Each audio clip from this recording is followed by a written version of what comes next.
नमस्कार, मैं मनीष स्वागत करता हूँ आपको अपने इस यूट्यूब चैनल पे। दोस्तों, आपके सामने पॉलिटिकल साइंस के कुछ महत्वपूर्ण कंसेप्ट हैं। देखिए, क्वेश्चन जो आपके सामने दिख रहे होंगे, ये अपने आप में एक कंसेप्ट को सिखाएगा, एक चीज़ को सिखाएगा जिससे कि आप भविष्य में और भी क्वेश्चन सॉल्व कर सकते हैं। तो पहला क्वेश्चन देख लेते हैं। किसी ऑपरेशन के दौरान जारी आपातकाल की घोषणा में लोकसभा की अवधि कितनी अवधि के लिए बढ़ाई जा सकती है? यानी कि कोई ऑपरेशन चल रहा है, लोकसभा की अवधि उस दौरान आपातकाल लग गई है, तो उस दौरान अगर बढ़ानी होगी तो कितने समय के लिए बढ़ाई जा सकती है? 1 वर्ष के लिए बढ़ाई जा सकती है। इसमें एक कंसेप्ट और भी छिपा है कि जो 1 वर्ष से बढ़ाई जाती है, जो भी 1 वर्ष एक्सटेंड होता है, अगर आपातकाल समाप्त हो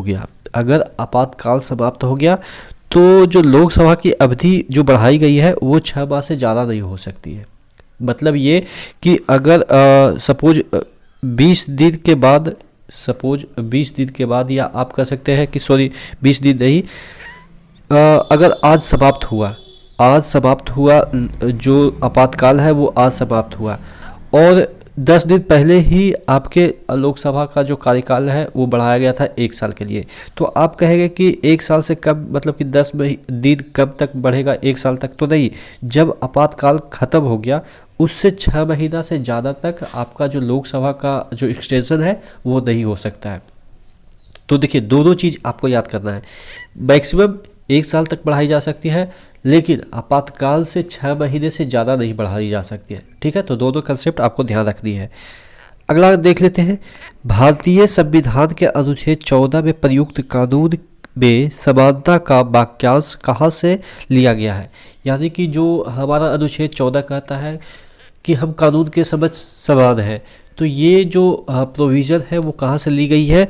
तो ये ब्रिटेन की जो संसद है उससे ली गई है। ठीक है, ब्रिटेन की जो संसद है उससे ली गई है, या आप कह सकते हैं कॉन्स्टिट्यूशन जो है, हालांकि वहाँ पे रिटन कॉन्स्टिट्यूशन नहीं है, फिर भी वहीं से लिया गया है ये कानून के समक्ष समानता।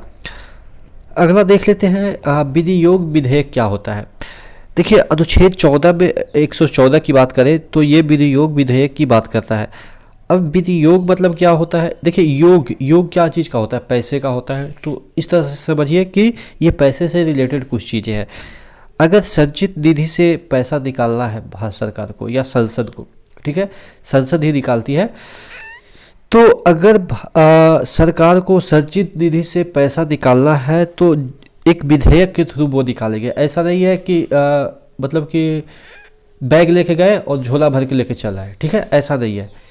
उसके लिए संसद में एक विधेयक प्रस्तुत करेंगे।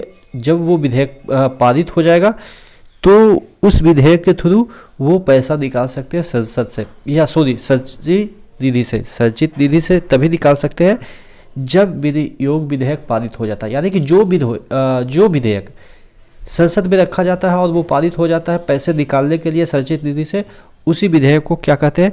विनियोग विधेयक कहते हैं। और ये आपके कौन से आर्टिकल में मौजूद है? यानी कि विनियोग विधेयक के लिए कौन सा आर्टिकल बनाया गया है? तो 114। ठीक है, अगला इसी के पॉइंट देख लेते हैं। यह विधेयक किसी भी धन विधेयक यह जो विधेयक है एक प्रकार का धन विधेयक ही है। जो ये विधेयक है, विनियोग विधेयक, आप समझ सकते हैं कि इससे धन की निकासी हो रही है, तो ये एक प्रकार का क्या हो गया? धन विधेयक है। राज्यसभा इसे 14 दिन तक होल्ड कर सकती है। ठीक है, धन विधेयक को आपको पता है कि राज्यसभा 14 दिन तक होल्ड कर सकती है, और अगर 14 दिन के अंदर वो स्वीकृति नहीं दी तो यानी कि वो ऑटोमेटिक पास माना जाता है। ठीक है, कि वो पास हो गया है राज्यसभा के द्वारा। जो विनियोग विधेयक में है उसमें विनियोग विधेयक में संशोधन नहीं किया जा सकता है, जबकि वित्त विधेयक में संशोधन किया जा सकता है। तो इसका मतलब ये हो गया कि जितने भी विनियोग विधेयक है वो वित्त विधेयक हो सकते हैं, लेकिन सभी वित्त विधेयक विनियोग विधेयक नहीं हो सकते। इसका मतलब यही हुआ। आपसे ये प्रश्न पूछा गया है कि क्या ये सही है कि जितने भी विनियोग विधेयक है वो वित्त विधेयक है और सभी वित्त विधेयक विनियोग विधेयक नहीं हो सकते? ठीक है, तो ये भी ध्यान रखिएगा, ये भी पॉइंट आपसे पूछा जाता है। भारत की रिपब्लिकन पार्टी की स्थापना किसने की थी? तो भारत की रिपब्लिकन पार्टी की स्थापना डॉक्टर बी आर अम्बेडकर ने की थी।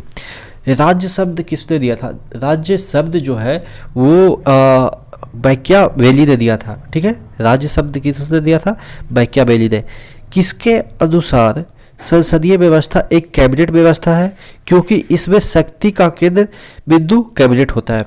तो ये आइवर जेनिक्स ने कहा था कि जो संसदीय व्यवस्था है वो एक कैबिनेट व्यवस्था है। ऑब्वियस है, जो हमारे कैबिनेट मिनिस्टर होते हैं, जितने भी मंत्रिपरिषद के लोग होते हैं, वही पूरा देश चलाते हैं। तो यानी कि जो संसदीय व्यवस्था है वो एक प्रकार का क्या हो गया? कैबिनेट व्यवस्था हो गया, क्योंकि शक्ति का मुख्य केंद्र बिंदु क्या है? कैबिनेट ही तो है। तो ये आइवर जेनिक्स ने कहा था, ठीक है।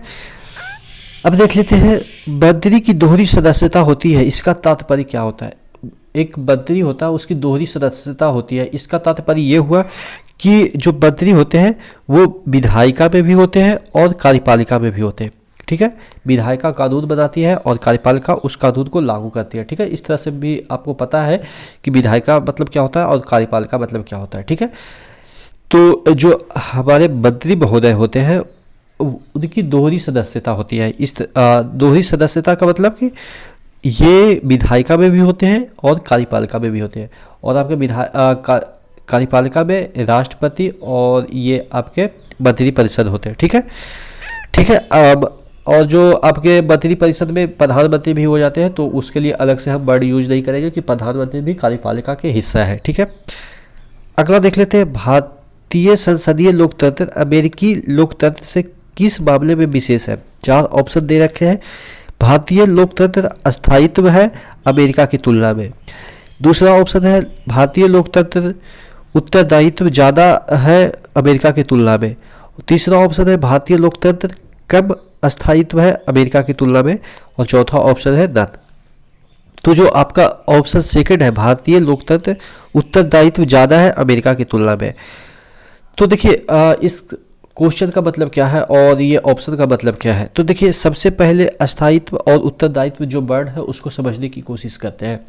अस्थायित्व मतलब कि जो सरकारें हैं वो मतलब कि अस्थायी हो जाती है, उसको गिराना मुश्किल हो जाता है। और उत्तरदायित्व मतलब कि हर एक चीज़ों को आपको उत्तर देना होता है संसद में, ठीक है। ये मतलब हुआ उत्तरदायित्व का। और अस्थायित्व का मतलब कि वही कि सरकार जल्दी गिरती नहीं है, एक बार बन जाती है। तो अमेरिका में ऐसा क्या है कि वहाँ पे हर एक चीज़ों को उत्तर देना राष्ट्रपति का मतलब कि वो अधिकार में आता नहीं, मतलब कि वो दे या ना दे उनकी मर्जी है। लेकिन यहाँ का जो सरकार है वो हर एक मामले में संसद में उत्तर देना होता है उसको, ठीक है। तो यानी कि जो भारत का जो लोकतंत्र है उत्तरदायित्व ज़्यादा रखती है। अस्थायित्व कब क्यों है? देखिए, कभी भी सरकार गिर जाती है, ठीक है। यानी कि थोड़ा सा इधर उधर हुआ एक दो मतलब कि सांसद तो सरकार गिर जाती है। लेकिन अमेरिका में बहुत मुश्किल होती है किसी भी सरकार को गिराना। तो यानी कि अमेरिका की जो सरकार है उत्तरदायित्व कम है लेकिन अस्थायित्व ज़्यादा है। वहाँ की जो संसदीय व्यवस्था है वो उत्तरदायित्व कम है और अस्थायित्व ज़्यादा है, क्योंकि वहाँ मतलब कि सरकार गिराना लगभग नामुमकिन हो जाता है। लेकिन इंडिया में आपको पता है कि अटल बिहारी की सरकार एक वोट से गिर गई। तो यानी कि यहाँ पे अस्थायित्व कम है, जो हमारी लोकतंत्र है वो अस्थायित्व कम है लेकिन उत्तरदायित्व ज़्यादा है। तो ऑप्शन आपके समझ में आ गए होंगे। सबसे पुराना और प्राचीनतम राष्ट्रीय संघीय राष्ट्र कौन सा है?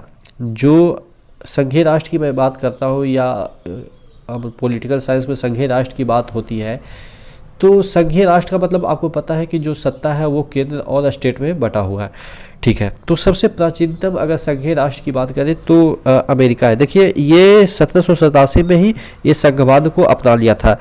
हालांकि हमारा जो कॉन्स्टिट्यूशन है कनाडा के संघीय जो स्ट्रक्चर है उस पर बेस्ड है, ठीक है। कनाडा के जो व्यवस्था है संघीय व्यवस्था उस पर बेस्ड है।